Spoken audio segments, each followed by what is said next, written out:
Beaucoup pensent que perdre du poids et trouver son rythme, son hygiène, son corps, son physique, sa condition, c'est rapide et simple.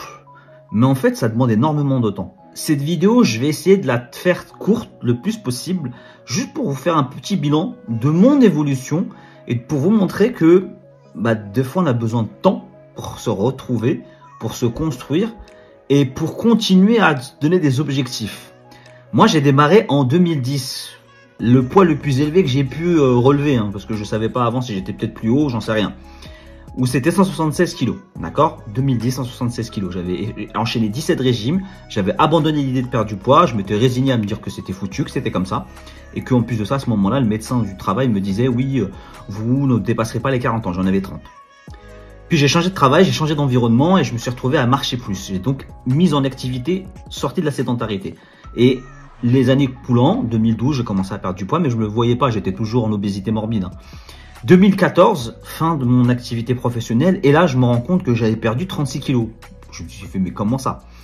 En plus de ça, j'avais des problèmes de santé qui s'aggravaient. Et là, en fait, c'est là où j'ai commencé à m'attacher à l'envie de me dire, mais en fait, je comprends pas, j'ai perdu du poids et pourtant, je vais moins bien au niveau santé.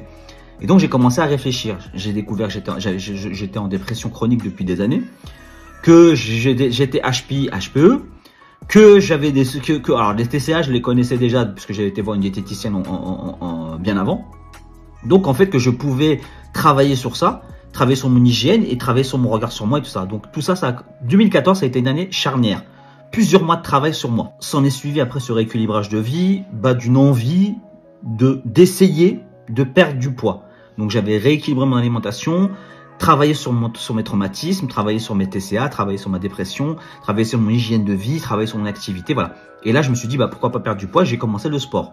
Donc voilà, 2014, 140 kilos, on démarre. 2015, écoutez, le corps a réagi comme il a réagi. J'ai pas cherché spécialement à vouloir perdre très vite. 2015, 11 mois et quelques après, 72 kilos en moins. Ok, mais très déçu, extrêmement déçu. Je souffre de dysmorphophobie, donc je me vois pas comme je devrais me voir, je me voyais toujours gros. Et les seules fois où j'arrivais à me voir correctement, entre guillemets, je me voyais avec les excédents de peau, ça me dégoûtait. Donc j'ai essayé en parallèle de construire un muscle, construire un corps, je veux dire, avec des muscles, mais toujours aussi dégoûté. Des prises de masse catastrophiques, je suis replongé dans des TCA comme la boulimie parce que je commençais à compenser ce que je prenais parce que j'avais installé des cheat meals, une catastrophe pour moi. Bref, mais j'ai pas lâché l'affaire. J'ai pas lâché jusqu'en 2018, où là, je sors en 2017 de la dysmorphophobie. 2018, j'attaque la première chirurgie réparatrice. Et 2019, je la passe à effectuer des chirurgies réparatrices. Je continue à évoluer, je continue à avancer. La maladie me touche en 2020, été 2020 jusqu'à 2021, où là, je souffre énormément et je me retrouve à prendre énormément de poids. Et malgré tout ça, j'ai pas lâché l'affaire. Je me suis dit, c'est comme ça. Le corps évolue, l'esprit évolue, la vie évolue. Il faut pas lâcher le truc. J'ai confiance en moi, j'ai confiance en mon hygiène, en mon rythme. 2021, je guéris, j'arrive à reperdre de poids. Une nouvelle chirurgie, c'est ma 4e. Tout se passe bien. Et là, je me dis, dernière ligne droite, dernière fois de ta vie, gars, que tu te lances dans une prise de masse. Et là, je me lance dans une prise de masse.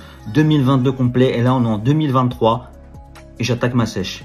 Pour vous dire que ça a quand même pris 13 ans. Et j'ai pas terminé parce que je me donne comme objectif à 44 ans d'atteindre et de finaliser toute ma transformation avec les 2 dernières chirurgies réparatrices qui me manquent. Et d'ici là, avec tout ça, essayer de me lancer encore dans des nouveaux challenges. J'avais fait une compétition de bodybuilding. Là, l'objectif, c'était de refaire une autre compétition, de me diversifier au niveau de mes activités physiques et sportives, de me diversifier aussi au niveau de mes créations de contenu, de mes relations, de mes projets personnels, de mes projets professionnels. Bref, continuer à évoluer. Donc, un avant-après, certes, pour vous, c'est immédiat, mais pour une personne comme moi, c'est des années de travail. Voilà, c'est tout ce que je voulais partager avec vous. Juste vous faire comprendre qu'en fait, c'est pas si rapide et si simple que ça. Ça demande énormément de temps. En tout cas, si vous avez des remarques ou des questions, n'hésitez pas en commentaire. Sinon, d'ici là, je vous dis prenez soin de vous et à la prochaine.